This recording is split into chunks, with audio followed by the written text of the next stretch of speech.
Let me start with some introduction. So Todd Hare is our guest today from Zurich, where he is a associate professor, I love his title, of Neuroeconomics and Human Development. Todd studied biology at Iowa State, PhD supervised by B.J. Casey in neuroscience from the Weill Graduate School at Cornell.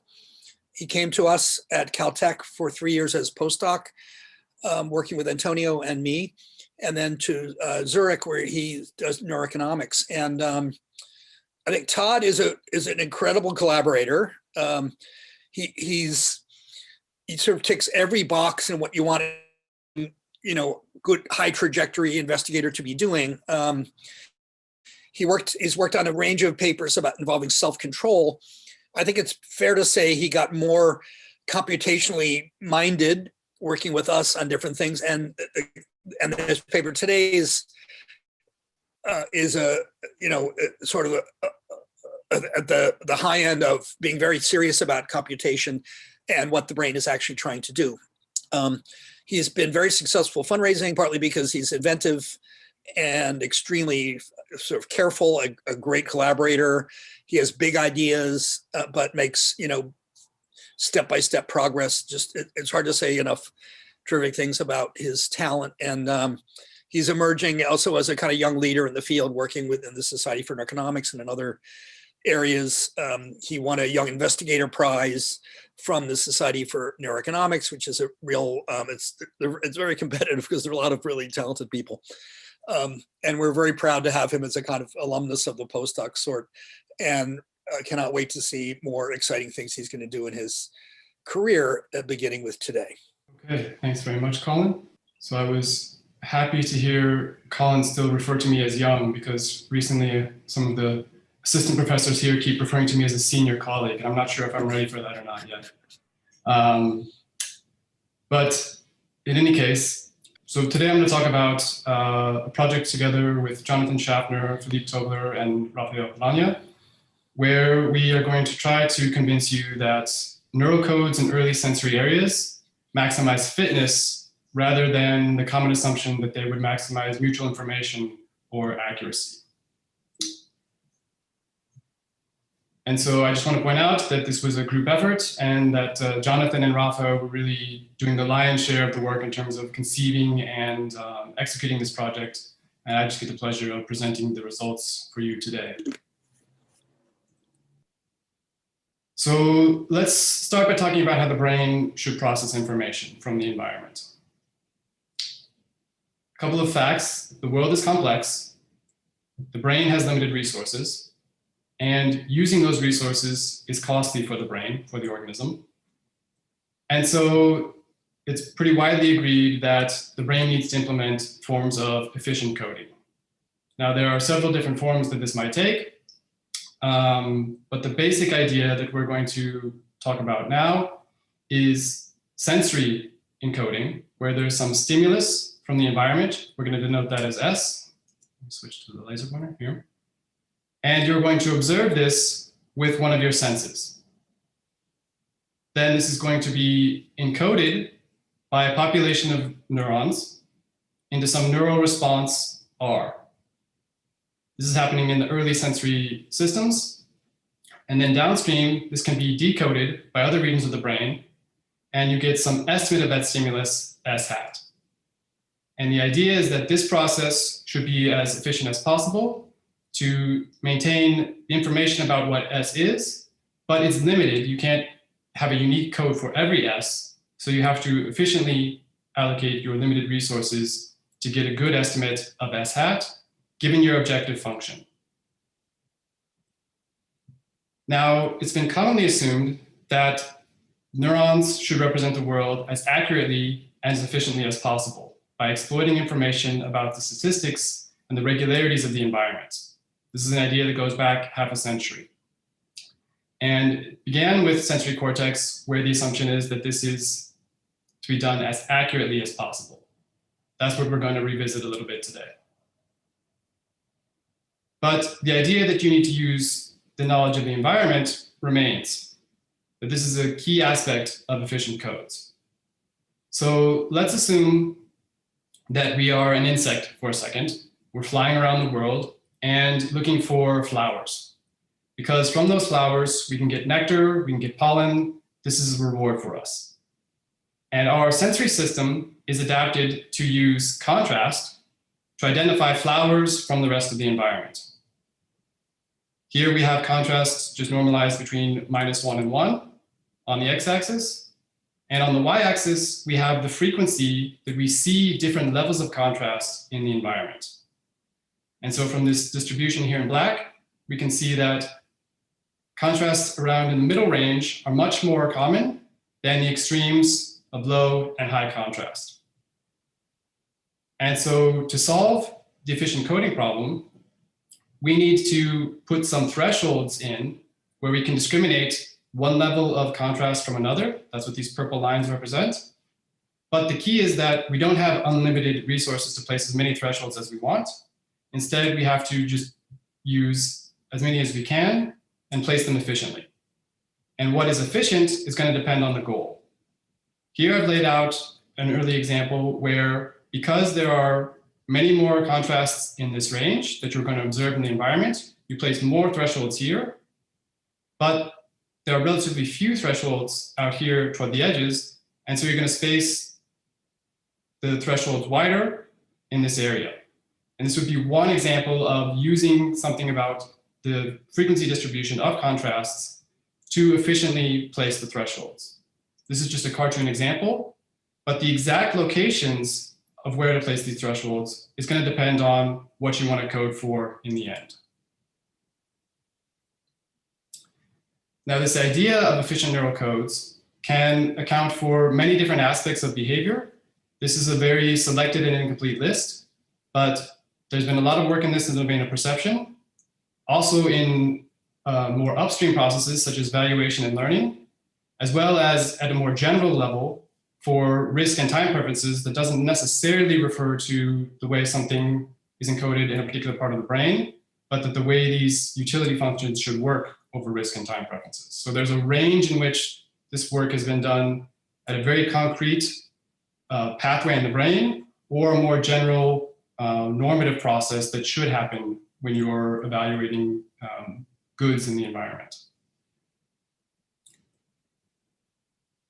And so, as I've already said a couple of times, the typical assumption is that sensory codes, at least, should maximize accuracy.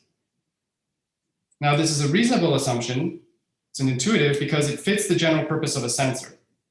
When we have lots of pixels in our smartphone cameras, this is because we want a higher resolution, more accurate representation of what we're taking pictures of. And our sensory systems, having accurate responses of the world, could plausibly lead to better stimulus identification and therefore better responses. So this is a reasonable objective for sensory systems. And some of the early work by Laughlin back in 1981 found evidence from the large monopolar cells in the blowfly retina that seemed to confirm this idea of accuracy maximizing codes in sensory systems. So again, here we have contrast on the x-axis and the normalized neural responses on the y-axis. The data are shown in the black dots with the error bars here. And the cumulative density function, the accuracy maximizing code that you would have, is shown in the blue line. And most of us as empirical scientists would be pretty happy with this fit between the normative prediction and the data. It's not perfect, data are typically noisy, but this looks pretty good. And for the last 40 or so years, this has been thought to be what early sensory codes are designed to maximize. But if we take a step back from sensory codes for a second and think about what codes are for more generally, and it becomes a little bit more clear that maximizing information may not always be the best thing to do. So it turns out that if you want to maximize fitness, that's not the same thing as maximizing information in the general sense. You maximize information and fitness at the same time in one very limited case.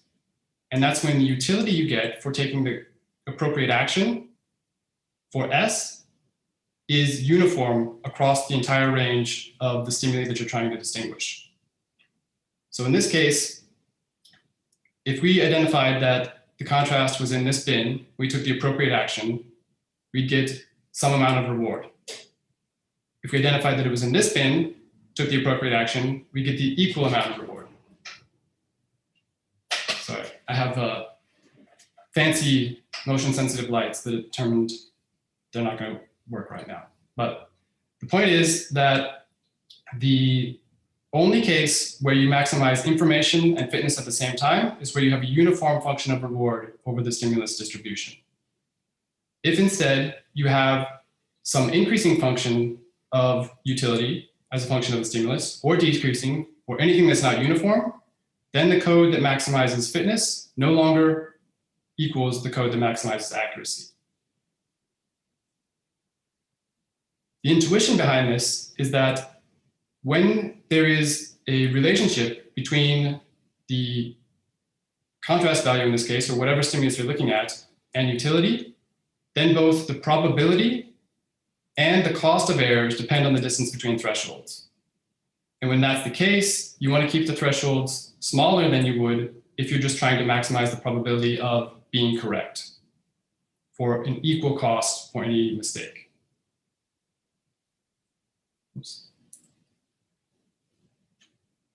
And so Netzer showed in 2009 that if you want to have an accuracy maximizing code, then this is directly proportional to the frequency distribution of the stimuli. Whereas if you want to have a fitness maximizing code, it's no longer directly proportional, but rather you're raising this distribution to the power of 2/3.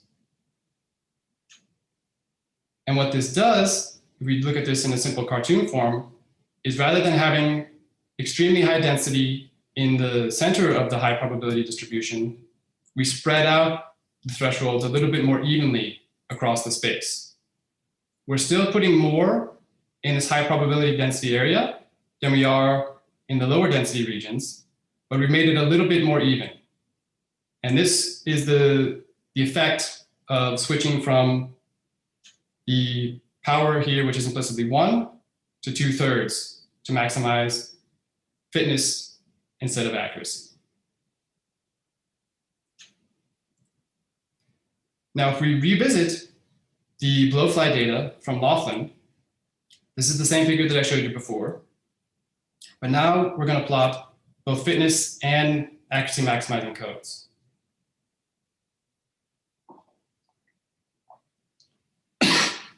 Sorry. And what we see is that although the accuracy, one second.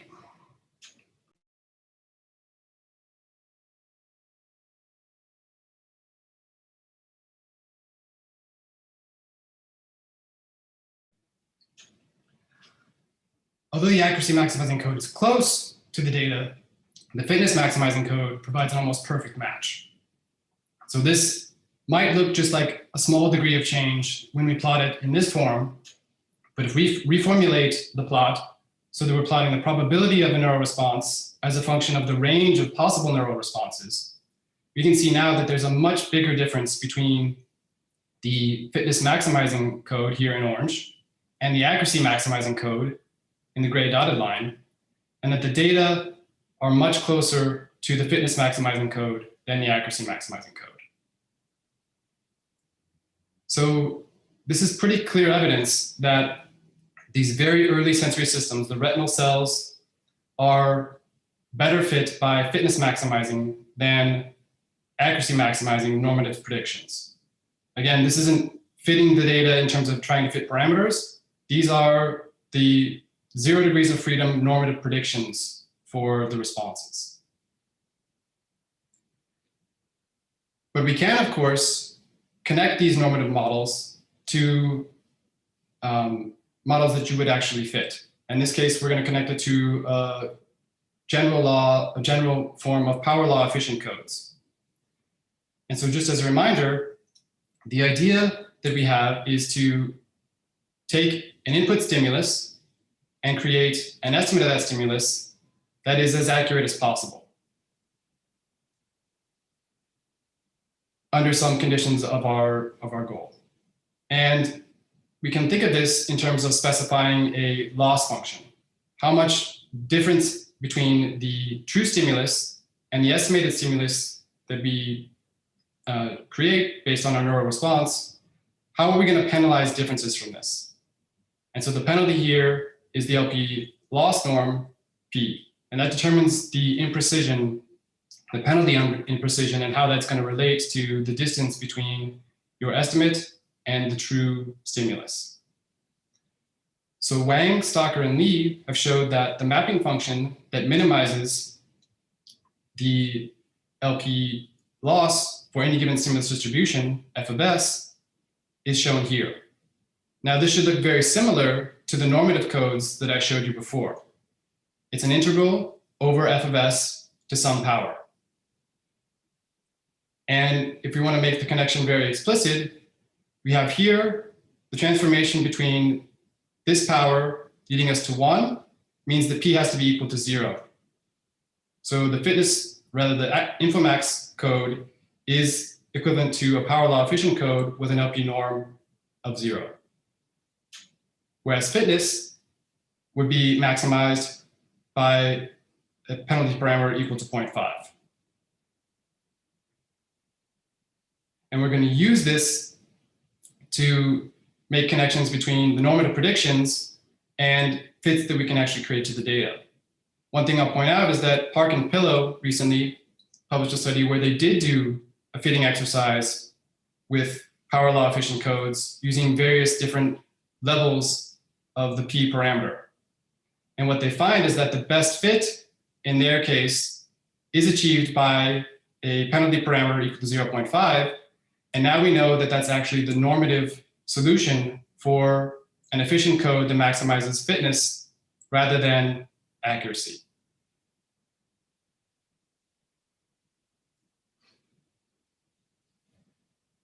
We want to take this one step further and see if these efficient codes might adapt to the context of the environment.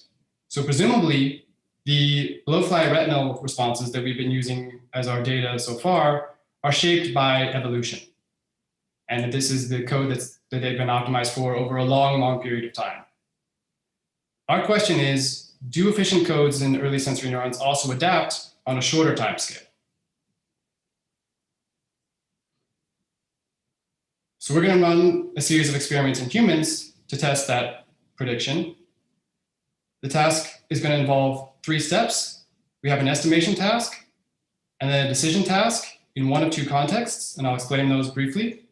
And then you're going to repeat the estimation task again.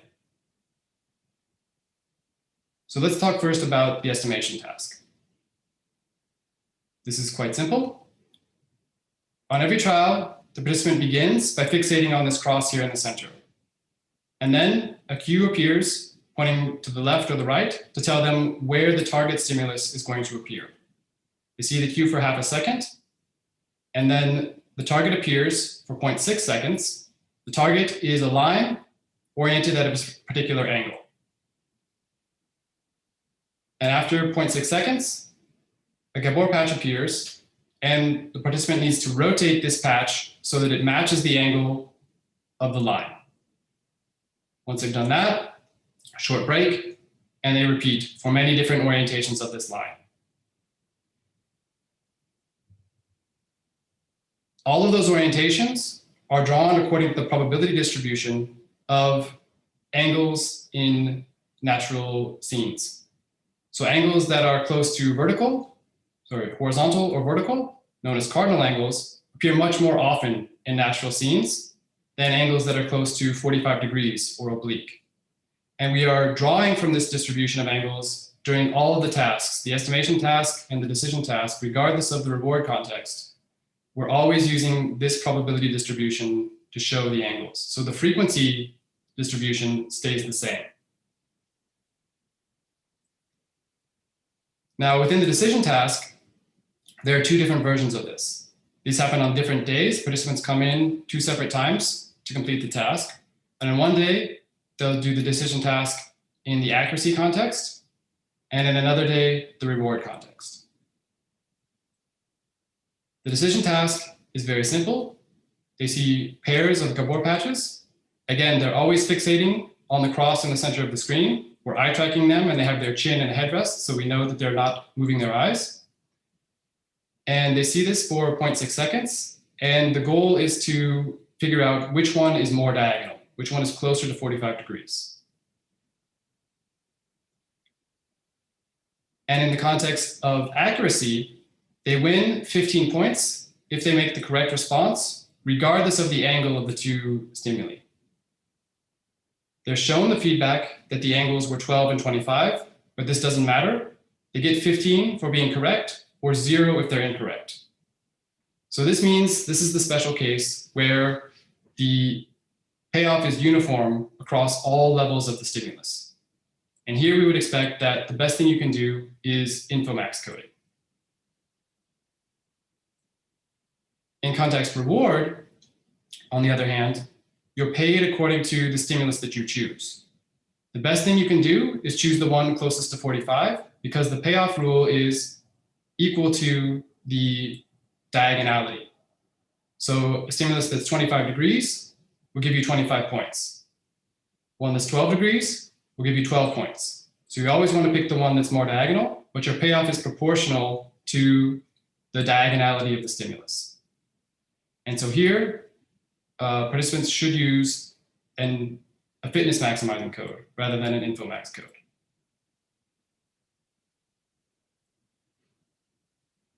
On each day, after they've done the decision task, they repeat the estimation task. And the estimation task is the same both before and after. We're drawing random angle orientations each time, but the probability distribution, again, is always the same.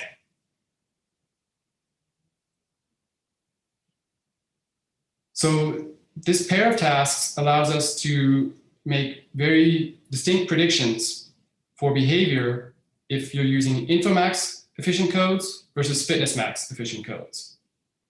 So we're going to take advantage of some rules and links between the biases that people have for orientations and the power law efficient codes that have been worked out by Wayne-Stocker as well as Marias and Pillow. And so what is well established is that if we're looking at angles, people have a slight bias in how they are perceiving the angles, in addition to having some uncertainty around the actual angle itself. And the degree of this bias, Wayne and Stocker have shown that this is an anti-Bayesian bias, but the degree to which it is the magnitude of the bias depends on the type of efficient coding that you're using. And so we predict different levels of bias for infomax coding versus fitness max coding. In order to test exactly what these predictions would be for our particular setup in terms of the angles that we show and the potential encoding schemes that we're comparing, we take advantage of a general method for defining efficient codes in terms of the optimal allocation of Fisher information. And this is based on a bound of the organism's capacity, which we'll call C, to process information, the frequency of the occurrence of the stimuli, this is our function f of s, and the goal. In our case, the potential goals would be to maximize perceptual accuracy or expected reward. But this is a general framework, and you could have other goals as well. But these are the two that we're going to consider in our work. And so when we're going to maximize Fisher information, we can define this relative to parameters alpha, which is the coding objective, and beta, which is the capacity constraint. The definition that we're going to use in the end is highlighted here in yellow. And this is the frequency distribution raised to some power q and scaled by a parameter k, which is defined by the capacity limit. And so again, this is a very familiar relationship that we've seen before, where we are scaling the frequency distribution by some power law parameter.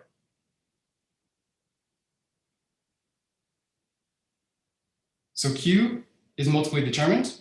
We need to define or fix either beta or alpha. We set beta equal to 0.5 following previous work. This doesn't change any of the parameters or the predictions of the model. It just scales beta and alpha relative to one another. And so in this framework, the Q parameter that is equal to an InfoMax code is 2.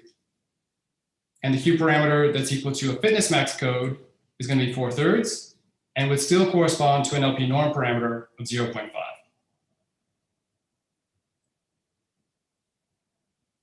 So we use our fixed f of s distribution in our two different decision contexts to check the encoding rule and how this would be predicted to change if we change the value of k or the value of q.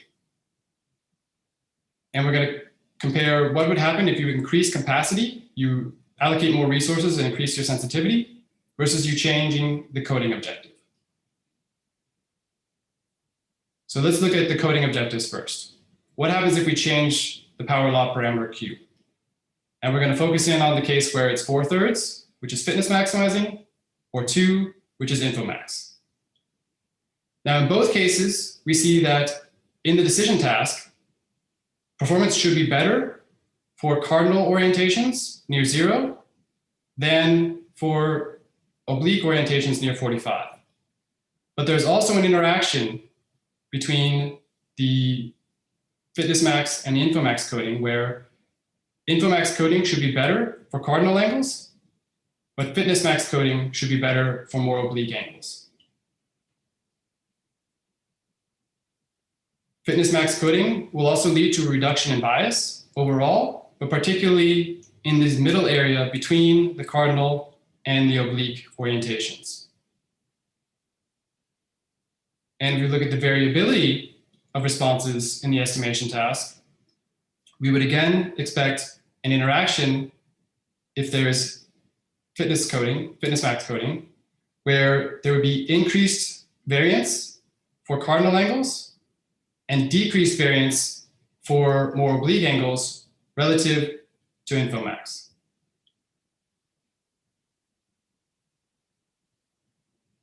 On the other hand, if there's a change in the capacity or sensitivity, then we expect improvement at all levels of the orientation angle.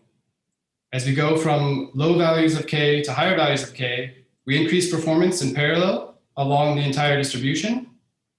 We reduce the bias and the variance, but there's no interaction as a function of the orientations.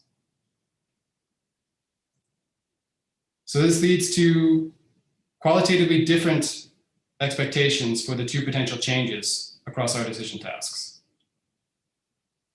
What do we see? So our humans show that when they're in the accuracy InfoMax coding in blue versus the fitness max coding in red, there is in fact an interaction in terms of performance in the decision task, where they're worse in the reward context for cardinal angles, but better for more oblique angles near 45. And if we fit the change in the Q parameter during this decision context, we see that it decreases during the reward rule decisions compared to the accuracy rule decisions. And that's what we expect. We expect Q to become smaller. Moreover, if we look at the bias before training versus after training in the reward context, we see that the bias decreases. And we see this interaction where variance increases for cardinal orientations and decreases for more oblique orientations. Now, it's a little bit hard to see here, so I'm going to plot it another way. But if we compare the sum of the variance over cardinal orientations versus oblique orientations, we see this expected interaction only in the reward context and not the accuracy context. And this matches the predictions for fitness max adaptation, and it is not consistent with sensitivity adaptation. So this shows us that you can adapt the efficient code towards fitness maximizing when you're not in the special case that InfoMax would be the optimal thing to do. But our prediction is that this should happen early in sensory areas. The first experiment doesn't necessarily tell us where this change in efficient coding would happen. Now, we think it should happen in early encoding areas because at each step of the encoding and decoding process, as you move along the processing stream in the brain, there is some loss of information. And so the most efficient way to do this would be at the first step, early in the encoding process. So we ran a second experiment to test whether this would happen in early visual systems. We take advantage of the fact that the space is arranged in a retinotopically specific manner on the retina. And so as long as we keep participants' heads and eyes fixed, there's a different population of neurons that are coding for this region of space compared to this region of space. And we're going to train participants only in one region of space. We're going to train them either above the cross or below the cross. And then we're going to test in both regions to see, is the adaptation specific to a retinotopically defined region of space, or does it generalize across all the stimuli that we show, regardless of where they're located? So the task is very similar. The orientation task now has a cue in one of the quadrants rather than an arrow because there are 4 possible locations. The target is the same. It's just this bar. And again, you would rotate a stimulus to match that in the same quadrant where it was shown. And there would be, in this case, if the participant was trained in the upper quadrants, this is an estimation in trained location, and they would see also stimuli in the untrained location, and we're going to compare the changes across the trained and the untrained locations. So again, if this is happening at the early encoding stage, then we expect a difference between the trained and the untrained locations. And what we see is that in red, we have the trained locations, and in the gold, we have the untrained locations. There's a decrease in bias for the trained location, but not the untrained location, and this decrease is significantly different between the 2 locations. The variance shows the expected interaction pattern for the trained location, but no significant change for the untrained location. So this indicates that it is happening early in the visual processing system where there is still retinotopically specific mapping.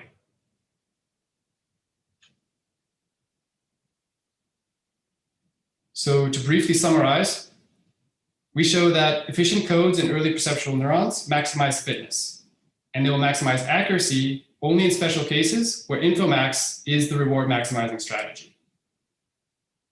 Early perceptual codes can change in response to different environmental reward functions, at least between the 2 plausible codes of InfoMax and the reward maximizing strategy. How flexible this is an open question, but between these 2 things, it appears that they can adapt.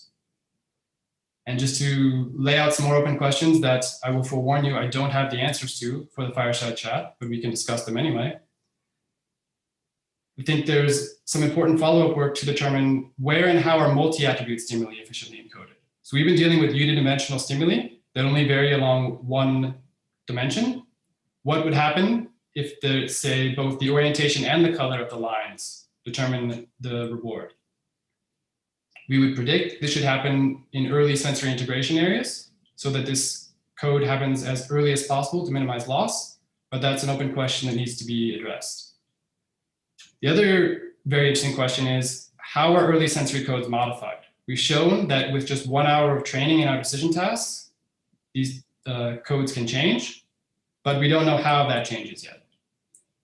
So there's some hints from recent work by Banerjee and colleagues who showed that the remapping of stimulus reward contingencies in the primary sensory cortex is blocked when OFC inputs are silenced.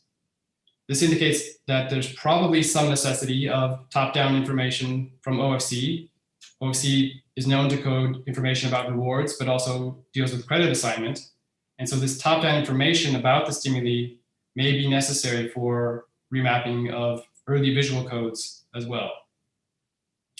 And finally, Grujic and colleagues have some in preparation work showing that when they do a task somewhat similar to what we've done in humans, in mice, reward learning models that operate over reward distributions can explain how mice learn to allocate neural responses to different portions of a stimulus distribution. The advantage here with their mice is that they have a captive audience, so to speak. So they can run these mice through thousands and thousands of trials to have enough data to fit the reward learning models. So it may be that some combination of top-down information and reward learning is what's shaping the changes in these sensory codes. I'll wrap up by thanking and pointing out again that my collaborators played a big role in this project, as well as everyone at the Zurich Center for Neuroeconomics. And of course, we're grateful to our funding from the Swiss National Science Foundation and the European Research Council. A question from Harrison Ritz. And I think it's Harrison, can you unmute and just ask your question? Hey, that was an awesome talk. Thank you so much for sharing that with us. Really, really interesting, rigorous work. And I really like this kind of inverse decision-making approach in general. The question I had was how the choice of the P in the PLP norm was decided upon. Is that just chosen to fit the data, or is there like a normative case to be made for how that organism should have a LP norm of 0.5, either in your task in particular or to maximize fitness kind of in general? Yeah. So that's a good question. If that wasn't clear, then I'm happy to clarify that. So the normative solution that is in the Netzer 2009 paper, this shows you what an organism should have, this raising the f of s function to the power of 2/3. And he proves there that is the normative solution if there is some relationship between the stimulus and the payoff that is not uniform. And what we then can show is that if we work through the solution linking this normative model to the LP loss function, that 0.5 is the normative solution there. Of course, you can fit the data and try other solutions as well, but for InfoMax coding or for the FitnessMax coding, then the normative solutions are either 0 for InfoMax or 0.5 for FitnessMax. Can I just follow up on that? So that's really interesting. Is there a reason why our fitness depends on LP equals 0.5 for reasons that are related to, our fitness and our, the kinds of processes that we might be trying to regulate or the kinds of objectives we might be trying to achieve? Yeah. So the underlying reason, very briefly, is that when you have both the magnitude of the potential loss for being wrong and the probability that you're wrong, both dependent on the distance between thresholds, then this is equal to the cube of the distance. That's basically the penalty that you're going to be expected to pay for being wrong under those conditions. And so you can show that when this is the case, that translates into the power parameter of 2/3 for the normative function. So it's all about the relationship between the distance between thresholds and the penalty that you would have for being wrong. It doesn't depend too much on the particular preference functions of the organism. It's about this relationship between distance in terms of the magnitude of the loss and the probability of the loss. Fascinating. Okay, I'll go dig in and do this further reading. Thank you so much for sharing your lovely work. Yeah, I agree that it's quite a remarkable property. Shincha Mojo has a question. Yes, thanks for a great talk, stimulating. My field is vision psychophysics, and it's been known there that attention and reward influences early cortical processing. And there's also a series of literature starting from Dobsagi. Perceptual learning can occur without feedback or with feedback, and that could influence actually V1 level receptive field properties, as you shown, it's location specific, retinotopic and stuff like that. So my question is, as a vision psychophysicist, what would be the take home new message beyond those known general mechanism of attention and learning and reward influences early stage. And anatomically, it's been known that 70% of axons in the visual cortex is actually feedback. So those modulations are well known, and maybe you had very nice, sophisticated manipulations and distinctions among those frequency and reward structure and stuff like that. But those are sort of influencing general mechanism. So that's one question. Another thing, if allowed, just quickly, you paid only attention to reward to talk about fitness. Now, in biology, tradition is to consider early sensory processing as an equipment to get ready for unexpected fatal risk. So that might change the cost-benefit structure grossly. So don't you think about that aspect? So those two questions. Yeah, good questions and good points. So I think everything we're saying is happening on top of what's been known in visual psychophysics for many years, as you pointed out, that there are ways to adapt the codes based on attention, and all of these things are somewhat flexible. But we're pointing out a very basic idea that all of the attention effects, all of this reorganization is still toward a particular goal, right? Either the system is there to maximize mutual information between the external world and this neurorepresentation, or it has a different objective. And we're saying that this, in many cases, may be to maximize fitness. And so that the code, regardless of how you shape the amount of resources through attention or some reorganization, would still be there for fitness maximizing rather than information maximizing. And you can, of course, change the capacity. You can change many of these other things, but the very basic nature of the code is still going to matter. And so I think that's the most important feature for your first question. And the second question, you're right, that we're only considering the case where you are making decisions about what to do and you have the stimulus in front of you. Now, of course, the visual system, as you point out, is there for preparation as well. But at the same time, you have to detect something in order to prepare for it. And you're going to apply the same efficient codes to detect different types of stimuli, right? So then I would argue that this applies to that detection process as well. If you're going to be better or worse at detecting different types of stimuli as a function of both their frequency and their relationship to the reward payoffs that you would receive from them. So it should be important for both the actual collection or responses of stimuli, but also the preparation to act when you see a particular cue in the environment. Your answer is fine. I'm going to stop, but just briefly, if some threat occurs to you, your sensory system, without reward, of course, and without expectation, and without past experience, this early sensory system can still respond and quickly trigger the motor response. So that's important biological function. Sure, and so I've been talking about reward, but this is true for both reward and punishments or loss or danger. So this is any spectrum of positive or negative things. Okay, thank you. Jeff Coburn has a question. Hi, that was an amazing talk. By the title, I was expecting to see brain maps or neurons, but it's really nice not to, actually. That's great. Easier. And I think actually Chris Chatham has asked roughly what I meant, but in a maybe more concise way, maybe a more interesting way. I'll kind of ask my question and maybe Colin, I don't know if you want to read Chris's out. Or, I'm wondering about this scheme of having this happen in early visual systems so as to prevent data loss, having to do these things later where maybe you've already filtered out important features of the data, specific to how this shapes according to the reward function that you might be encountering in the real world, particularly in environments where you might be learning, developing this reward function, exploring a new environment, these kinds of things, whether this early adaptation might end up bending you in the wrong way, where you've kind of got an imperfect picture of what the reward distribution or shape might be across the environment.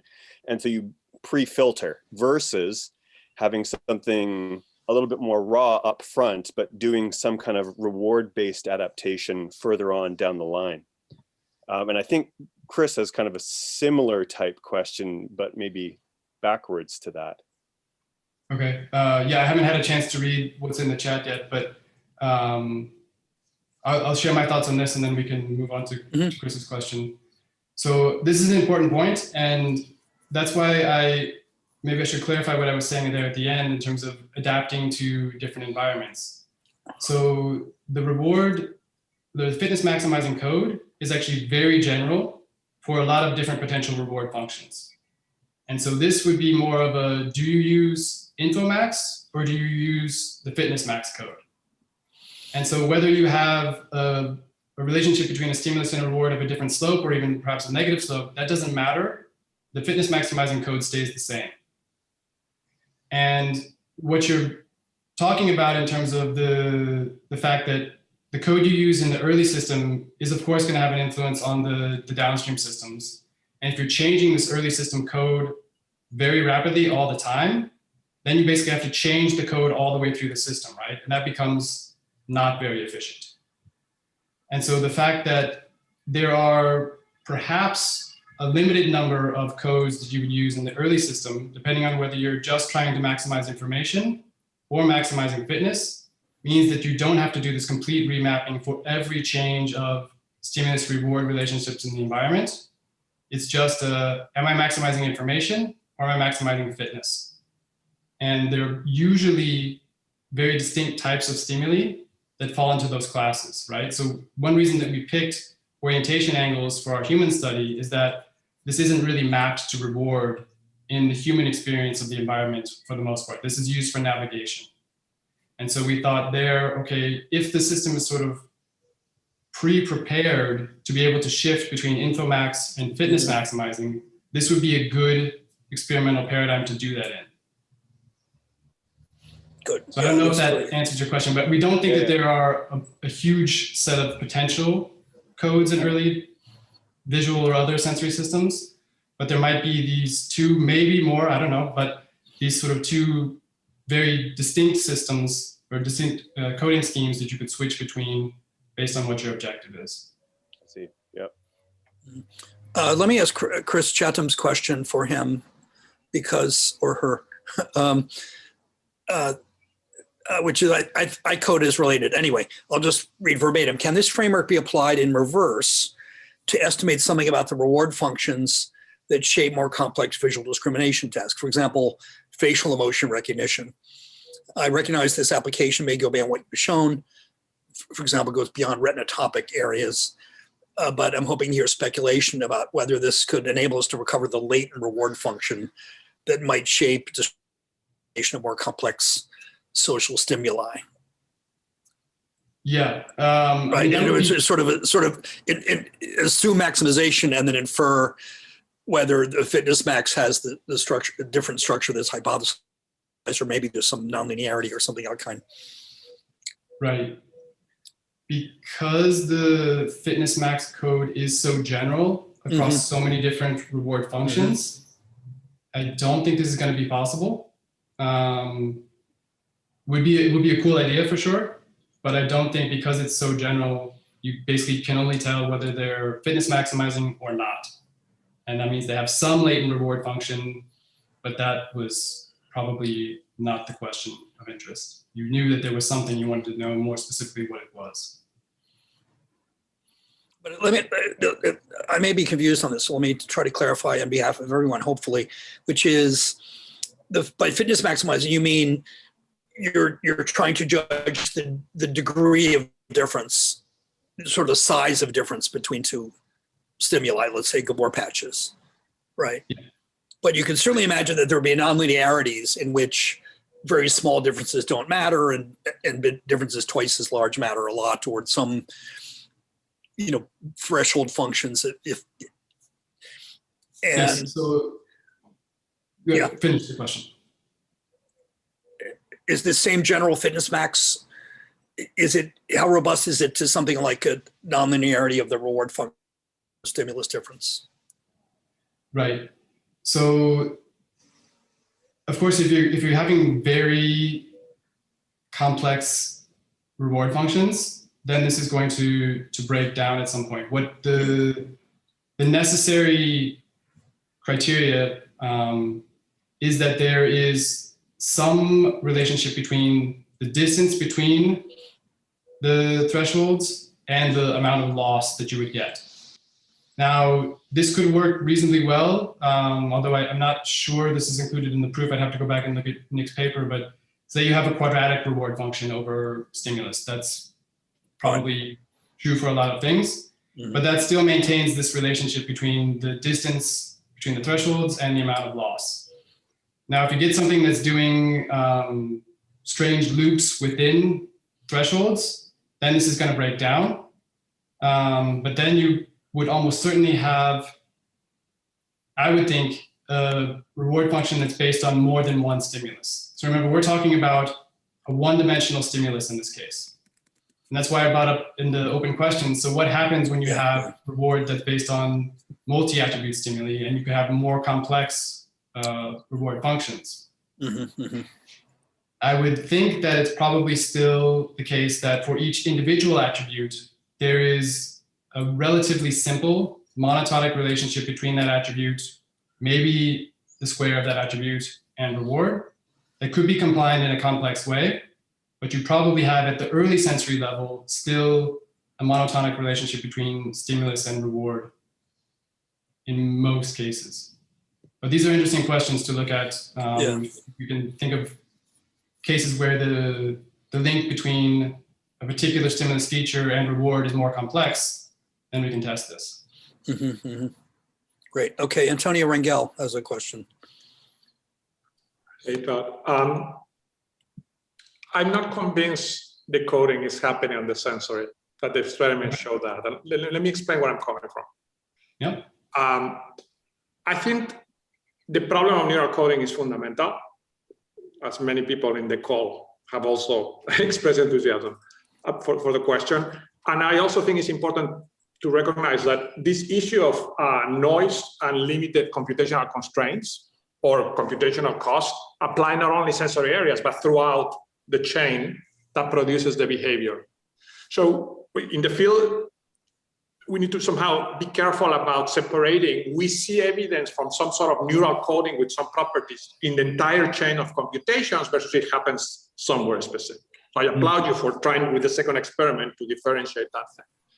Now, the logic of the experiment, and I'm going to outline it, what I understand it, so you can correct it if I'm getting something wrong, is to see that, look, I'm going to train you only in some locations with the idea that the neurons computing in those associated with perception in those locations should be retrained, but not the ones in other visual locations. And then I'm going to show you that I get my updating of the neural code in the trained locations, but not the untrained locations. Now, this basically assumes on the background, which seems natural to me, that I need training to update these codes. Where I don't see that you're nailing the case is the following, which is imagine that you run an experiment in which instead of changing the locations, you give a cue. This is condition one, or you change the color, but you don't change the location. And you could still get context or cue specific neural codes that will show you that in the conditions or in the context in which you have trained, you get your change in neural code, but not on the others. And I am concerned that in your experiment, what you have is the location when you put the thing could be the context. Just because it's a context cue that can be interpreted as targeting a specific neuronal population in visual cortex doesn't mean that it's actually doing that. It could just be a context cue. So if you had a control or several controls that show that when you use other context cues, 4 context cues, and you train in 2 but not on the other 2, you don't get this. Only when you do it with the locations on space, that I think will be much stronger evidence that this is happening at the sensory input level, as opposed to just be a context-specific training effect? Please, I'm very eager to hear what you think. Okay, so I guess two things. I mean, in terms of the bigger question, does this happen at the early sensory level? We have the neurons from the retina showing this coding. So we know that it's there in the retina. The second experiments in humans are just to see, does it adapt at that level? Just to clarify. So it's clear that I think that's a huge, I think that's in the retinal cells because we see that.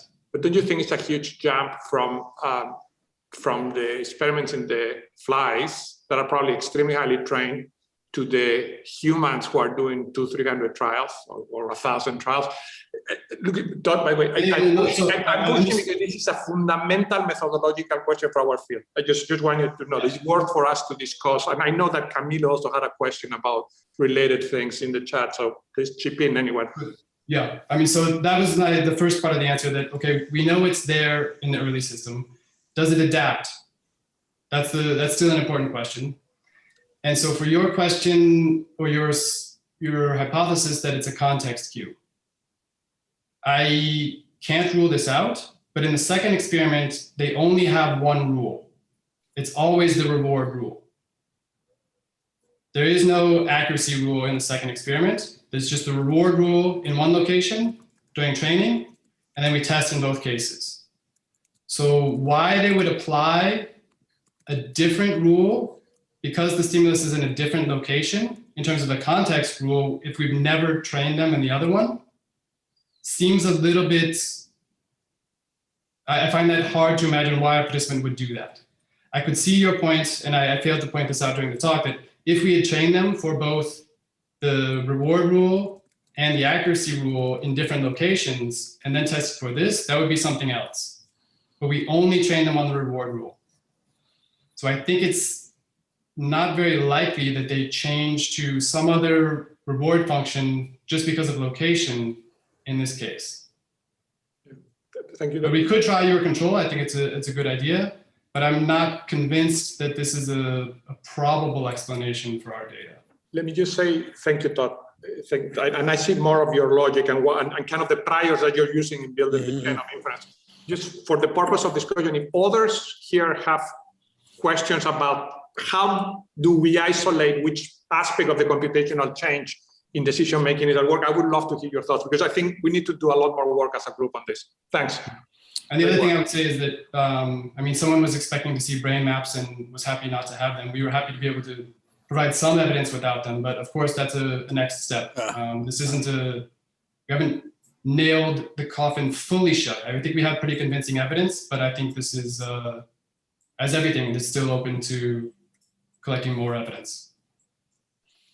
Camilo Pareos-Gilpa. Yeah, thanks. Todd, this was a great talk, and I have many thoughts, and I'll just say one thing. But before actually I say mine, to Antonio's question, I would say that it looks like you guys are ready for neurophysiology. I mean, that's the real thing to do. You should take, a monkey and train it in your tasks, do adaptation, and then correlate variations in tuning curves, tuning functions with variation in behavior and with your theoretical predictions. Collaboration in the making. Right. Colin says I'm a good collaborator. Yeah. I don't do visual system, but for everyone out there. For anyone out there. We can definitely talk. So neurophysiology is so easy. Yeah, it's a piece of cake. No problem. It's like the hardest. So the strongest thought I have here on your talk is not even a question; it's more like a thought. Is that you have a very different sort of like point of view or approach than I've seen taken in the last few years. So in the last few years, a number of authors, including your co-authors, and people like Mike Woodford and others, have used the idea of information transmission, that means optimality coming from sensory systems, and taken it somewhat acritically, if I may say, and plugged it into value-based decisions, economic kind of stuff. And I actually personally found that a little bit frustrating because in my own data, for example, it's pretty clear that the tuning curve of value encoding neurons are not optimal in the sense of Laughlin. They don't have sort of that CDF kind of shape. But here you're doing exactly the opposite. In fact, with the same co-authors, that's kind of actually interesting, but you do exactly the opposite. You're taking an idea from economics, if you want, sort of like value maximization, fitness, something of that the proof sort. Comes from the AER, so. Say it again? Yeah. The proof comes from Nick's paper in the AER, so it's definitely an econ idea. Yeah, it's an econ idea, obviously, and filter or look at visual systems, sensory systems through that eye.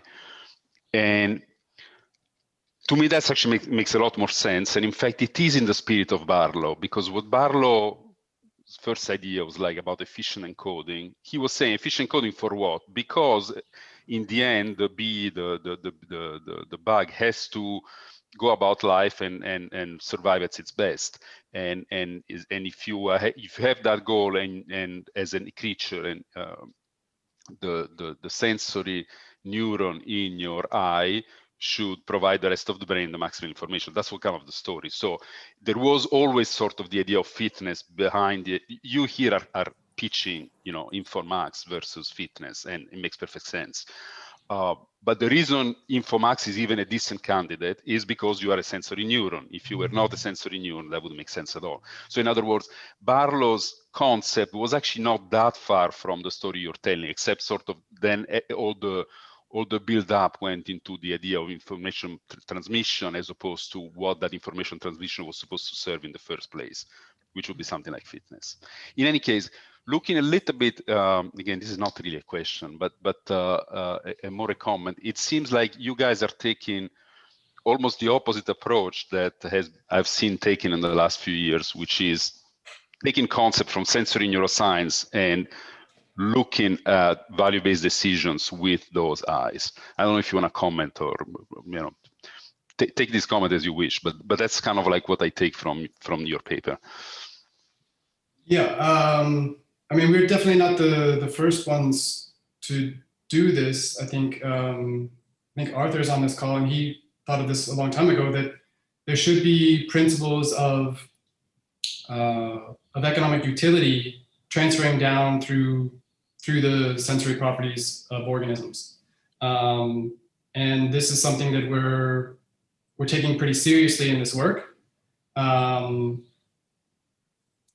I don't know if I would say it's the opposite of what Rafa has done before or what Mike Woodford and others are doing. It's definitely operating on a different level. So I see them as kind of separate. Let me say one more thing, sorry. Yeah. Because just as you were talking, I opened the paper that I was referring to. And in the abstract, they say, our results imply that preference-based decisions reflect information maximizing transmission and statistically optimal decoding of subjective values by a limited capacity system. So that seems about as opposite as one can say. I was reading from their abstract. Yeah. But it's a very different take on how we should think about or how to use tools from one system and bring it into the other. Right. I guess my point is that I think what we're showing doesn't speak to what's happening further downstream necessarily. Of course, right. Some of my co-authors have written other things, and I think this is still something that's important to debate. I know your paper with Aldo shows that this is basically a range normalization in linear or quasi-linear codes in OFC. Personally, I wonder whether the fact that we see that you can get the fitness max codes already happening in early sensory areas might be a reason why you don't need this downstream in OFC. If you've already taken into account the stimulus distribution when you're identifying the stimuli themselves, pass this on as efficiently as possible, then maybe you no longer need that. Some of what others are doing is looking at the entire system, right? So they're not specifying where the efficiency in terms of the stimulus distribution happens. A lot of this hasn't been work at the electrophysiological level or even at the human neuroimaging level, is just saying that at some point, the brain should factor in both the probability of observing these stimuli and their value when making choices and setting up efficient codes. I think this is still something we have to work out in terms of how far down the line the distribution of the occurrence of these things happens in the brain. I guess that's what I would say so far, that these are important questions to figure out just how far down the system does this progress. Yeah, I would, so there's the last thing I'm going to say. Almost certain that depends on the task, right? You here have set up a task where in the end, if you have the proper report, the perception, in the case of the bug, the proper perception, in your case, the proper angle, whatever, you're done, right? There is nothing else. There is no difficult decisions of the sort, once. And so it makes perfect sense that everything critical happens in those brain regions that help you, distinguish this from that. If you have a more, if instead of being angle, it was, motion direction, maybe you'd be in some other part of the visual area. If it was auditory, it'd be an auditory cortex. If it is something like, choose between different snacks, you probably be in OFC. So I would assume that the critical aspect of this, you will find the critical aspect of this in different brain areas, depending on what task the subject is asked to perform. Thanks. Kerry Friedman. Hey, Todd, this was really great stuff. My question, it actually follows a little bit on Colin's question just about, again, the definition of this reward function. So you mentioned the possibility of a nonlinear reward function. And I don't think it has to be anything crazy, but just like in economics, you have like a traditional diminishing sensitivity type of utility function. I think that might have some implications here. So I guess my question is it your interpretation that really the Infomax and the reward max rules are really having the same degrees of freedom? Or is it that within the class of, let's say, linear utility functions, that statement is true? No, so it doesn't have to be linear, and you can have a concave utility function as long as it's monotonically increasing along the stimulus dimension. This would satisfy it as well. So the canonical concave diminishing marginal returns, this is the same. Okay, interesting. The other thought I had real quick is that it may also depend, obviously, on the distribution. For instance, like in the Laughlin paper, where you have a single peak distribution, you don't have a lot of mass in the tails. If most of the stimulus is concentrated, then it's probably, you don't have to deal with this nonlinearity issue too much. Whereas in the human experiments, where you're dealing with the distribution of angles, it may bite harder. Just something to think about. Yeah, I mean, the distribution is always going to play a big role in these efficient codes. That's clear. But I think as long as as the distance between your discriminability thresholds is determining both the probability of making mistakes and the size of those mistakes, then this is going to hold. And so it's not critically dependent on the shape of the distribution and having only one mode. But that's not my contribution to this. So Yeah, I take it with a understand. grain of salt, but I'm fairly sure that that's the case. Ryan Webb typed a bit in the chat for those of you who are interested in this detail, but I think that's quite interesting and important. And my intuition is, contrary to what I said earlier, which was skeptical, I was wrong. I think you'd have to work kind of pretty hard, to have a fitness function that had an unusual enough property that fitness max, wasn't a reasonable approximation. Not that it couldn't occur, or that there might be some complex human decision which would involve some complicated nonlinearity. But that thing to try to do, because it might turn out, that you have to work really hard to get a weird enough context that fitness max wouldn't approximate well, A, and B, actually, be similar to what humans do, unless there's a huge amount of training or something very unusual happening. Keel Yagaya. had a question, also a very basic question about the neural process. Yeah, I think it's already discussed. I just wondering, you show this nice figure of encoding and decoding. So I was wondering if the bias is coming from the encoding stage or the decoding stage. How do you tell from the behavioral experiments? I think Antonio asked this before already. Yeah, I'm sorry. Yeah, this is somewhat related to Antonio's question. The answer is both. The bias comes from both the encoding and the decoding stage. In our experiment, we're assuming that the decoding, the Bayesian decoding remains the same, and that the encoding is what's changing the shape and the amount of the bias. But it comes from both sides.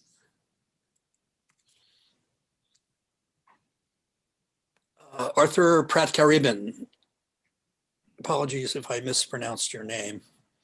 Yeah, no worries, no worries. I had a question about the estimation task. I'm actually wondering if it's really an estimation task, because so you show a bar and then the subject must rotate a Gabor patch to match the bar that they just saw. So it's really it's really a matching task, or the subject needs to be within the discrimination threshold with respect to their memory of the bar. And so I think that if the argument is that the way you're going to encode the stimuli depends on the task, I think it becomes an important question. And I actually have a second question about the estimation task. I was wondering if the subjects optimally adapt to the reward in that task, because I think you write in the paper that their behavior in the estimation task depends on their behavior in the decision task, which means that in the estimation task, they didn't adapt their encoding, or at least their behavior to that task. Okay, so the first question is it really an estimation task versus a matching task? Can I summarize it that way? Yeah. Then I guess I have to say that I'm not sure those are different things. So in order to match the Gabor patch to the target, basically that matching is the report of my estimate of how diagonal was the target. So this matching process is the report. And maybe your point is that there is some visual working memory involved in that, which is true. We only show the target for 0.6 seconds, and then you have to adjust the Gabor patch to match, but the matching part is the report of your estimate of what you saw before. So I'm not sure that I follow. It seems to me that it's some kind of discrimination task where you discriminate whether the previous stimuli and the one you're controlling is the same or not. So it's not exactly an estimation task, and so I think it changes it changes the reward, and then so if there is this efficient coding theory, it's going to also change the way. So the changes in the encoding scheme will affect both the discrimination, and the discrimination is what changes the bias. So if anything that's happening during the estimation task is related to discrimination, estimation involving discrimination, this is still going to be a good readout for us. It's not too critical for us whether we call this a pure estimation task or whether it's a estimation plus discrimination task. Those two things are interwoven anyway, and they're going to allow us to tease apart the two coding schemes in much the same fashion. So that's not critical for us. If you think this is a combined process or somehow there is a separate estimation from discrimination, that doesn't really matter. So, okay, but then, so my second question was about, so this estimation task, the behavior changes, but so then it means that they are not adapted to that task. Right, so the behavior changes from the initial phase to the second phase of the estimation task once you do the reward rule decision task in between. And they are going to adapt over the course of the estimation task as well. This is something that we see. So in early pilots, we had people do multiple rounds of this. And we could see that if they do the estimation task long enough, they're going to readapt. That's fine. I mean, that's what we expect, right? But the adaptation in terms of the number of trials they do the decision task is twice as many as they do during the estimation task. So basically, we're catching this before they have readapted again to the new rules. Okay. And also, it's not clear that in the estimation task, there should be a rule that is counter to fitness max. So they're paid based on how close they are. And that's equal for every angle that you get. So you should just be as accurate as possible. And there's no feedback during that task, although as Shin pointed out before, of course, the visual system adapts even in the absence of feedback. But the key is that basically we're measuring this before there's been any readaptation from the estimation task itself. Okay. But yes, people go back and forth between fitness max and info max somewhat rapidly in our experience anyway, within an hour or so. Okay. Arthur Robson has been patient. Hi, in the interim, I've kind of changed the question I'd like to ask. Okay, that's fine. So I was interested when you were talking about adaptation. Well, I should say that was a really convincing demonstration empirically of the primacy of expected fitness, I have to say. But I was wondering, you're talking about adaptation. I was wondering whether what is known or could be theorized about how fast the brain somehow determines to adapt. I mean, there are all kinds of, if you talk about the visual system, there are lots of different speeds of adaptation. Some visual adaptation is almost instantaneous. Some visual adaptation takes days. And how is that being decided? Could there be something like a speed versus accuracy trade-off in this? That is, if you decide something, if you're very fast to adapt, you're running the risk of not adapting very accurately to the distribution, which that being a property of some of the models. I mean, it's also, to me, fascinating what you were talking about, how there's some kind of quasi-cognitive input to a lot of this. So could you investigate that by seeing how different humans and chimpanzees are? I guess was what I was thinking. Sorry, that's a bit all over the map, but I love to talk.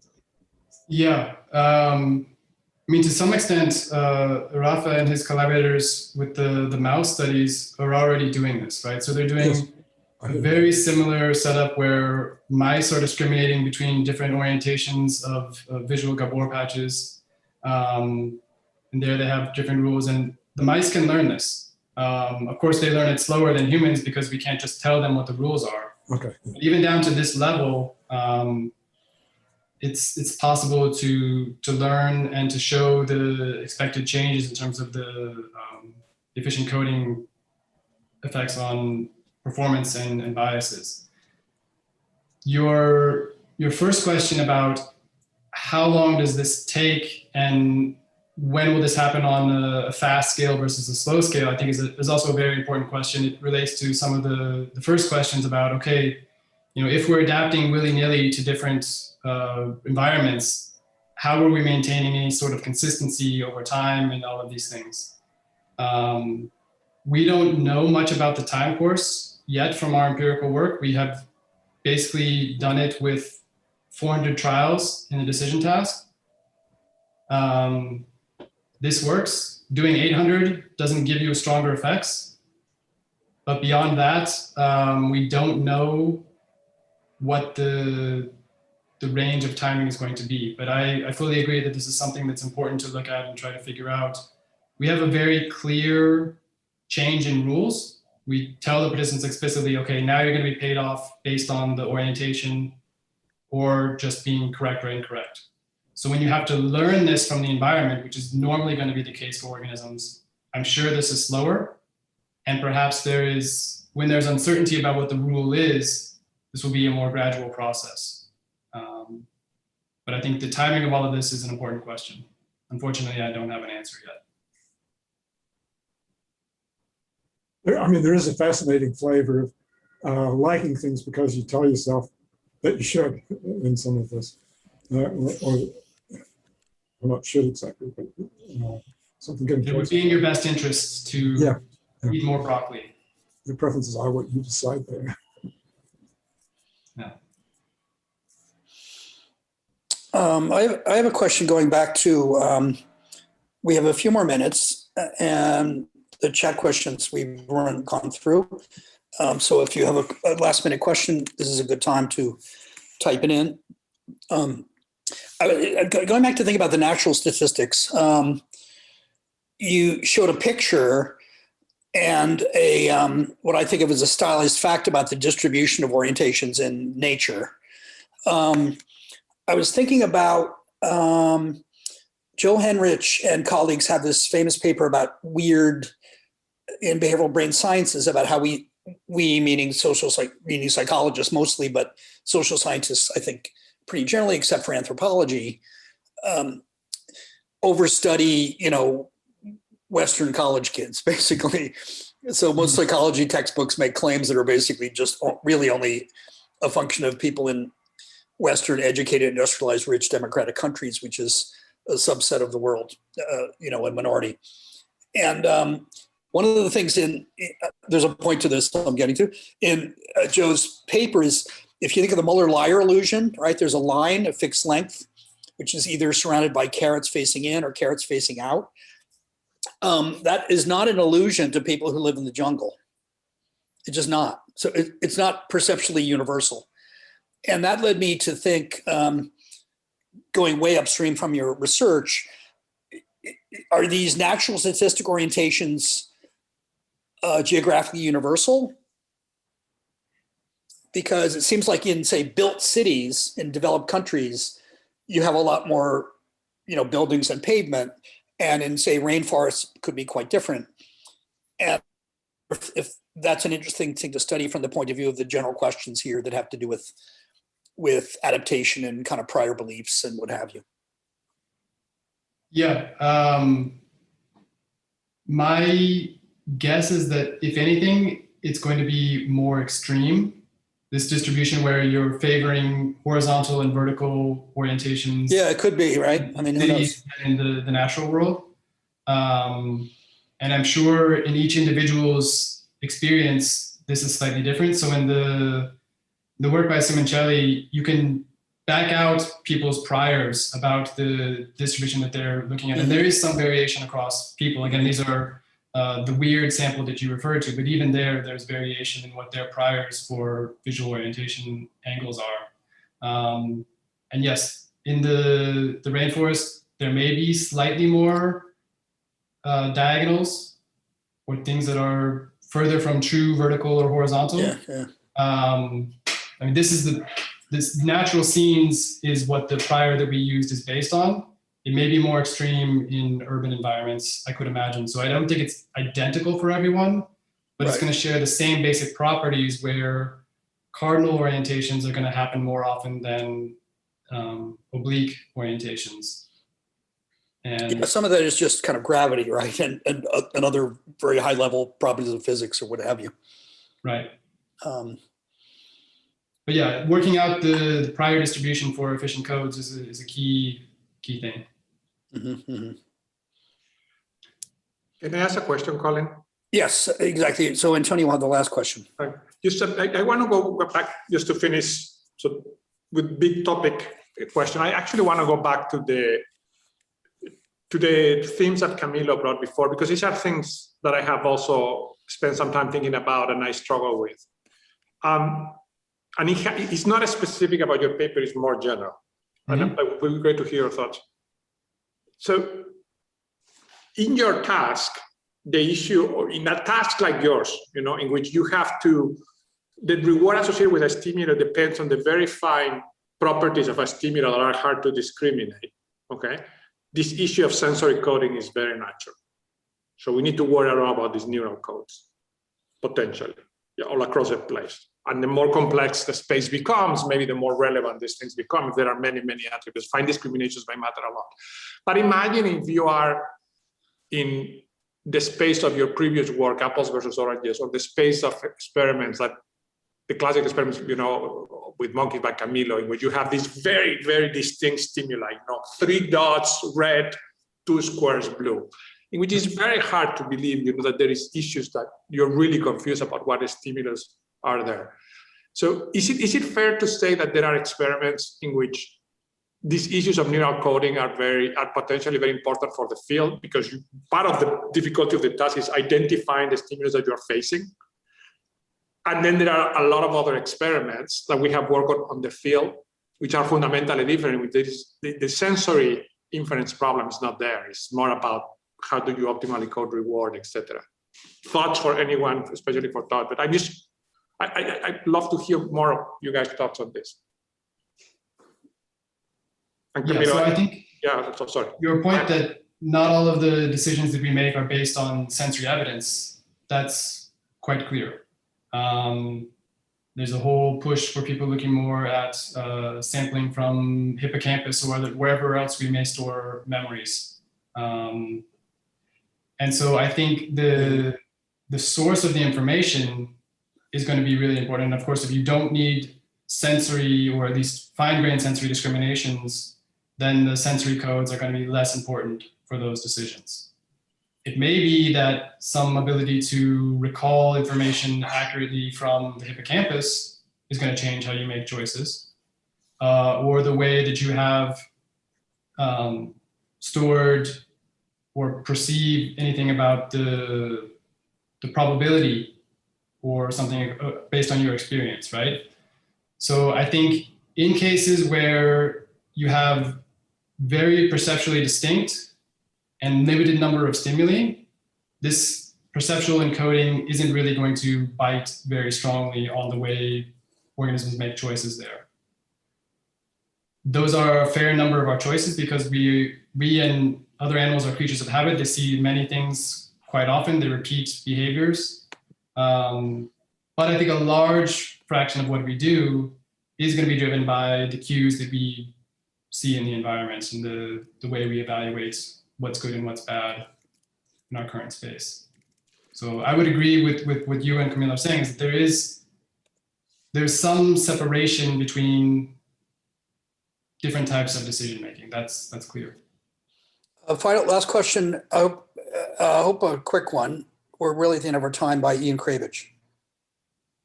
Not that guy. Come on. It wasn't meant to be. I mean, it doesn't need to be answered now, but it was just following up on what we were just talking about. I mean, to what extent is reward a sensation?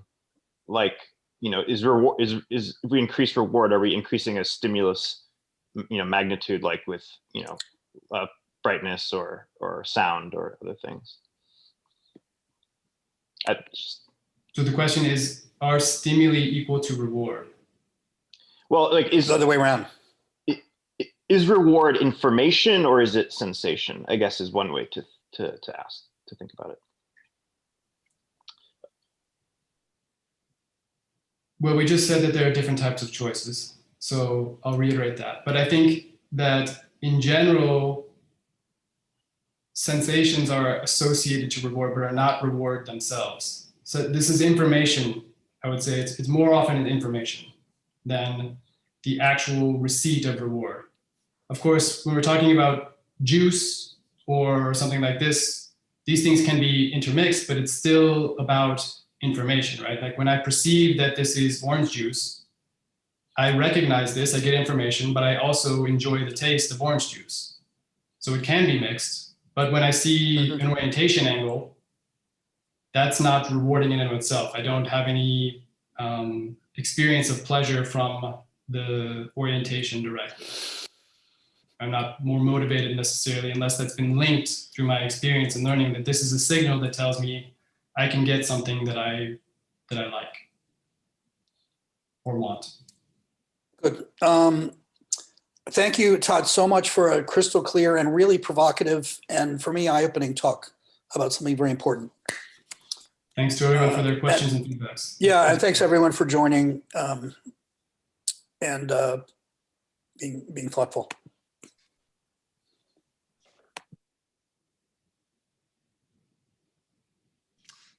Thank you, Todd. That was really, really great. Have I convinced you yet, or you're still not sure? I mean, we can run further experiments, of course. I don't buy the argument about the fly.